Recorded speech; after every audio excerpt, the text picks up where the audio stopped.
От башни Таргимской до столичной массовый велопробег стартовал у подножия горы Кязи, близ горных поселений Таргим, Хамхи и Игикал. Около 50 человек, любителей здорового образа жизни, решили попробовать свои силы и проехать весь путь на велотранспорте. Среди участников люди разных возрастов и специальностей, объединенных тягой к спорту. Единственная представительница прекрасного пола Милана Олегова. Она не рассчитывает на какие-то снисхождения и наравне с мужчинами хочет добраться до финиша.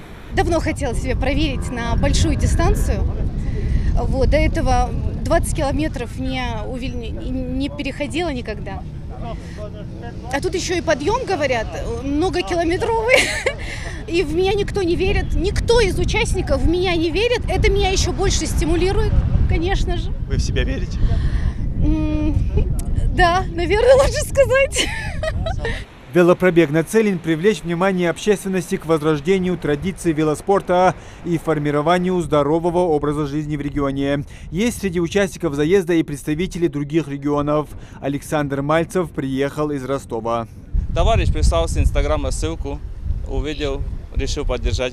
Тоже занимаюсь велосипедом, катаюсь. У нас клуб в Ростове, мы ездим, большие дистанции тоже. И интересно было, горы, всегда красиво. Решил приехать. Какие ожидания от пробега? Были ли у вас другие такие большие пробеги? Были ожидания увидеть красивую природу, людей приятных, провести хорошо время.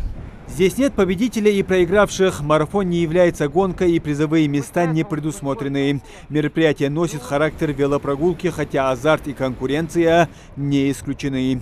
Протяженность маршрута 75 километров. Этот путь велосипедисты должны преодолеть за 5 часов. Финишный маяк на площади Алания у 100-метровой башни Согласия.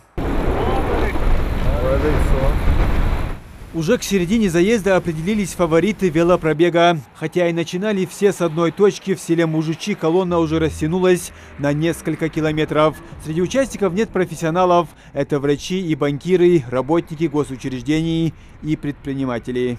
Половина пути позади почти, как ощущение? Отлично, пока идем хорошо, в принципе в темпе в нормальном. Да. Какие-то сложности были?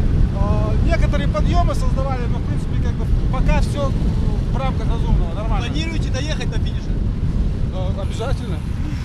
На протяжении всего маршрута участников велопробега сопровождают машины ГИБДД, скорой помощи, грузовой и пассажирские микроавтобусы. Это на тот случай, если кому-то станет плохо или решит сойти с дистанции. Таких не оказалось, и, как утверждает организатор Комитет по туризму Ингушетии, велопраздник удался. Я думаю, что хорошо прошел, когда люди встретились, пообщались, увиделись, активно провели свой досуг. Я думаю, это многого стоит. Это дает, во-первых, то, что это событийное мероприятие, это велопробег, это активный вид туризма. Мы приглашали участников из других регионов. Конечно, мы хотим и надеемся, что в следующем году будет больше.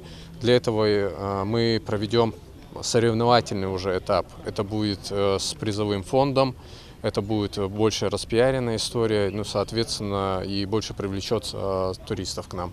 Для меня лично он хорошо прошел, то есть я так более-менее подготовлен таким маршрутом. В целом для группы я считаю, что тоже очень все хорошо прошло. То есть все добрались без ЧП, самое главное, да. Несмотря на сегодня жаркую погоду, все справились, доехали до места. Да, были сложные подъемы, очень. Был подъем после Галашек, и был сильный подъем, конечно, от Алхастов в сторону Струхахов. Все справились. Доехавшие до финиша участники получили сертификаты, а самое главное – незабываемые эмоции. Мусим Ганиев, Мухаммед Дарсигов, Новости 24.